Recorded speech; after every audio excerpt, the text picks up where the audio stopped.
रामविलास पासवान अगर किसी से हारे तो जदयू के कैंडिडेट रामसुंदर दास से हारे।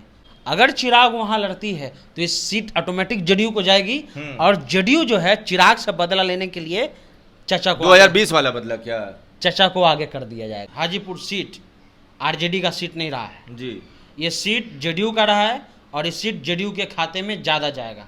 चाचा बोल रहे भाई दुनिया की कोई ताकत हमको यहाँ से हटा नहीं सकती है। 3.5 लाख पासवान का वोटर माना जाता है यहाँ, 3.5 लाख के करीब यादव हैं, स्वर्ण 4-4.5 लाख के करीब हैं, 1.25 लाख कुशवाहा और कुर्मी वोटर हैं यहाँ हाजीपुर में 1.25 लाख। यही बात चिराग को पसंद नहीं आया था। हाँ। कि आप नीतीश जी की तारीफ क्यों कर रहे हैं, यही बात उसको चिराग को पसंद नहीं आया था। अगर 100 वोट है वहां पर पासवान समाज का हाँ। तो 75 से 80 वोट।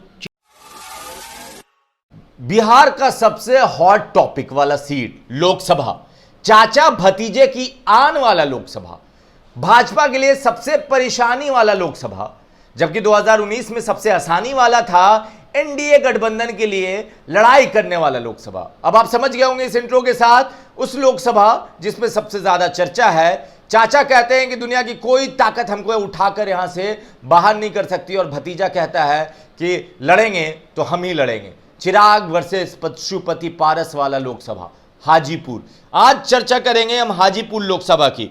हाजीपुर का समीकरण क्या है कि करवट किस ऊंट है जो किस करवट बैठेगा, सब पे बात होगी। सनी, हाजीपुर 2019 एनडीए के लिए सबसे स्मूथ वाला लोकसभा 2024 में बड़ा दिक्कत वाला बन गया है, क्या समीकरण है? समीकरण से पहले ही जान लीजिए कि लगभग जो है वो राघवपुर, महनार, राजापाकर और महुआ, हाँ। ये महागठबंधन के साथ है, यानी ये विधानसभा जी। यहाँ पे उनके कैंडिडेट है। हाजीपुर और लालगंज ये है एनडीए के साथ, ठीक है। पारस जी को जो पिछले बार वोट आया था 5,39,000 कुछ आए थे और 335 के करीब जो है वो आरजेडी को वोट आया था, लेकिन उसमें थर्ड कैंडिडेट राजकुमार पासवान थे जिनको 30,000 वोट पड़ा था। आपने बात पूछा समीकरण का, ये समीकरण थोड़ा बहुत अटपटा है लेकिन मजेदार है, बताइए ना। और ये सीट ये हम आपको बोल रहे हैं हाजीपुर सीट आरजेडी का सीट नहीं रहा है जी, ये सीट जदयू का रहा है और इस सीट जदयू के खाते में ज्यादा जाएगा 2024 में। हाँ, अच्छा, ये सीट जदयू के खाते में इसलिए जाएगा क्योंकि लगभग 1.25 लाख कुशवाहा और कुर्मी वोटर हैं यहाँ हाजीपुर में 1.25 लाख, जिसको अंडर एस्टिमेट किया गया। और यही कारण है कि रामविलास पासवान अगर किसी से हारे तो जदयू के कैंडिडेट रामसुंदर दास से हारे 2009 में, इसलिए क्योंकि आरजेडी का ही एक परंपरागत सीट नहीं रहा। आरजेडी यहाँ हमेशा हारी है, शिवचंद्र राम भी आ रहे हैं, उससे पहले कांग्रेस गठबंधन में था तो संजीव कुमार टोनी हारे थे, तो इसलिए ये सीट जदयू के खाते में जाएगी। 3.5 लाख पासवान का वोटर माना जाता है यहाँ, 3.5 लाख के करीब यादव हैं, स्वर्ण 4-4.5 लाख के करीब हैं, कुशवाहा वोटर हैं 2 लाख, मुस्लिम हैं 1.25 लाख के करीब, और चमार जाति के भी लोग हैं जिस पर शिवचंद्र राम जी उनको टिकट मिला था उसी आधार पर कि चमार ज़्यादा हैं तो उनको टिकट देंगे तो निकालेंगे, इसलिए ये सीट जदयू के खाते में जाएगा। और ये जो गठबंधन का जो वोट है यादव, कुशवाहा, चमार एंड मुस्लिम, अगर ये इकट्ठा गिरता है तो जदयू यहाँ जीत सकती है, लेकिन यहाँ जो समीकरण है वो गड़बड़ा दिया है चिराग पासवान और जदयू के लिए जदयू से ज्यादा यहाँ टेंशन में तो भाजपा है। हाँ, नहीं भाजपा तो ये सीट भाजपा का नहीं है, मगर भाजपा गठबंधन में एक ही को देगी, चाचा को मिलेगा चाहे भतीजा को मिलेगा। अगर भतीजे को मिलता है तो चाचा क्या करेंगे? भतीजों को मिलते हैं तो चाचा को दूसरा सीट दे दिया जाएगा, हो सकता है। चाचा बोल रहे भाई दुनिया की कोई ताकत हमको यहाँ से हटा नहीं सकती है। अब देखिए, ये तो हमको लगता है कि हर हाल में हमको लगता है कि पशुपति कुमार अगर लड़ेंगे भी तो वो जदयू से भी लड़ सकते हैं, जदयू से भी लड़ सकते हैं अगर चिराग नहीं मानता है। देखिए, जदयू के पास अभी कोई कैंडिडेट नहीं है, कैंडिडेट का नाम हम कल बताएंगे, लेकिन जदयू के पास फिलहाल और महागठबंधन के पास फिलहाल कोई ऐसा कैंडिडेट नहीं है।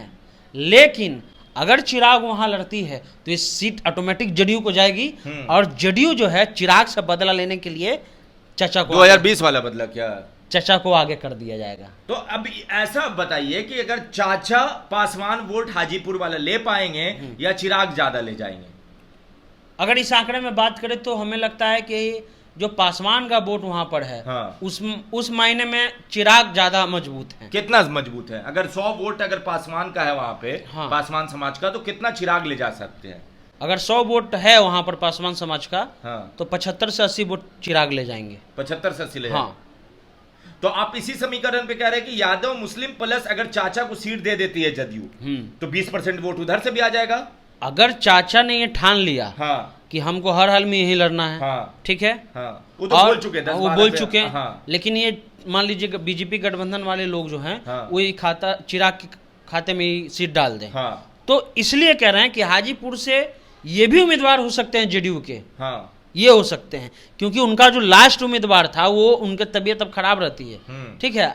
आरजेडी के पास मौजूदा दौर में कोई कैंडिडेट नहीं है, सुचंदर राम को टिकट नहीं मिलने जा रहा है, नहीं मिलेगा, हाँ। नहीं मिलने जा रहा है, 100% है वो, ठीक है। इसलिए वो लोग भी अपना इंतजार कर रहा है। और ये भी खबर है कि पशुपति कुमार पारस को थोड़ा बहुत जेडीयू भी लीड दी हुई है कि लड़ो लड़ो, अब बाकी दिक्कत होगा तो हम पीछे से हैं। पशुपति पारस को केंद्रीय मंत्री बनाने में जदयू का हाथ है, हो सकता है जदयू का हाथ है, क्योंकि हाँ। जदयू के मंत्री नेता मिले जब पार्टी टूटी, उसके बाद तस्वीर सामने आई, और उसके बाद यह भी कहा जाता है अंदर खाने से कि नीतीश कुमार से पशुपति कुमार पारस की नजदीकी अच्छी है। बढ़िया है, बढ़िया है। उन्होंने तो खुले मन से तारीफ भी की थी। हाँ। और जब एक चीज और जान लीजिए, ये जो बात हुआ था टूटने वाला बात, हाँ। उसमें नीतीश जी का अहम रोल है। यही बात चिराग को पसंद नहीं आया था। हाँ। कि आप नीतीश जी की तारीफ क्यों कर रहे हैं, यही बात उसको चिराग को पसंद नहीं आया था। इसलिए मैं कह रहा हूं कि अगर वहां चिराग के खाते में ये सीट जाती है तो ऑटोमेटिक जेडीयू उम्मीदवार पशुपति कुमार पारस हो जाएंगे। चिराग के पार्टी के प्रदेश अध्यक्ष का जब हमने इंटरव्यू लिया था, उन्होंने कहा कि हमारी बात वहां के आला नेताओं से हो गई है, कंफर्म है, तभी हम हाजीपुर पे ताल ठोक रहे हैं।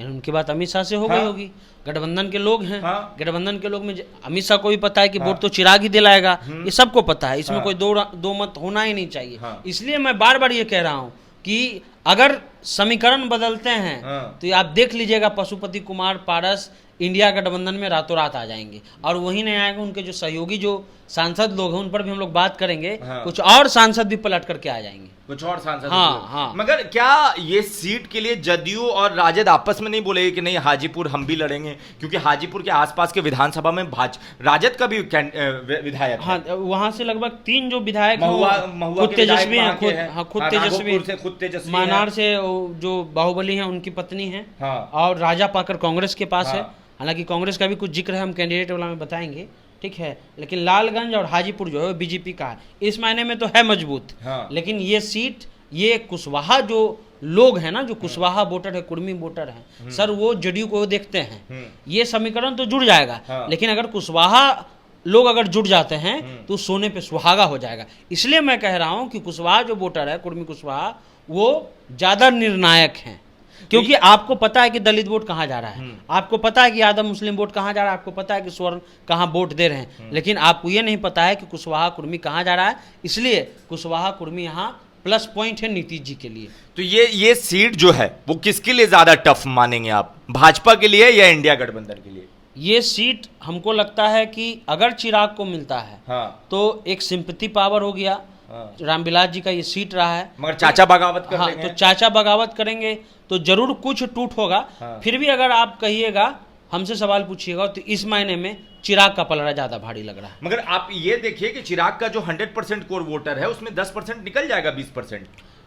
ये नहीं कह सकते हैं, 4-5% कर सकते हैं, पूरा कोर वोटर नहीं निकल जाएगा चिराग का, पूरा कोर वोटर नहीं निकलेगा। तो चाचा और भतीजे की लड़ाई में इंडिया गठबंधन को भी फायदा हो सकता है। अगर भतीजे को सीट मिला तो, हाँ। अगर भतीजे को सीट नहीं मिला तो चिराग यहाँ लीड में है। चलिए, चिराग यहां लीड में है। अगर चाचा भतीजे आपस में सुलह कर लिए तब तो यहां से चिराग आसानी से निकल जाएंगे, नहीं तो फिर खेला होना तय है। बाकी आप अपनी राय नीचे कमेंट बॉक्स में लिखें, ज्यादा से ज्यादा इस वीडियो को शेयर करें, और हम कल आपको बताएंगे कि कैंडिडेट कौन होगा, किस पार्टी से किसका पल्ला भारी है। बाकी आप जुड़े रहे हमारे साथ, धन्यवाद।